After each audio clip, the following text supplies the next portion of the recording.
السلام علیکم دوستانو، شیردل تخنیکی معلوماتي چینل ته خراغ زمونږ د نن ورځې ټاپک او موضوع د وی اف ډي انورټر د او یو ټي 1 فالټ پر رابطه باندې ده.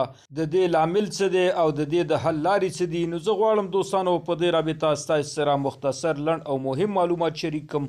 نو دوستانو دا ویډیو مسکپ کوئ، تر اخره پورې وګورئ ترڅو د دې مفیدو معلوماتو څخه ځانونه برخمن کړئ. نو دوستانو راځو ټاپک او موضوع ته. کله چې ستاسو د وی اف ډي انورټر په سکرین باندې او یو ټي 1 فالټ شو شي، د دې لامل او سبب دا دی چې ستاسو د وی اف ډي انورټر آی جی فی ماډولونو څخه کوم یو ماډول دوستانو شارټ شوی دی یا هیټ شوی دی او یا ګرم شوی دی. نو په دې صورت کې د وی اف ډي انورټر په سکرین باندې او یو ټي 1 فالټ شو کیږي. د دې د حل لارې دا دي چې تاسو به خپل وی اف ډي انورټر دا به خلاص کړئ او د خلاصېدو څخه وروسته ټول آی جی فی ماډولونه دا به دوستانو چیک کړئ او به ګورئ چې کوم یو په دې کې هیټ شوی، شارټ شوی او یا سوی دی. دا به تلری کوي او د دې په ځای به نوې آی جی فی ماډیول ورته نصب او کنیکشن کوي. نو دوستانو د دې نه وروسته به ستاسو د وی اف ډي انورټر په سکرین باندې او یو ټي 1 فالټ نه راځي او ستاسو وی اف ډي انورټر به په نورمال ډول باندې چلیږي.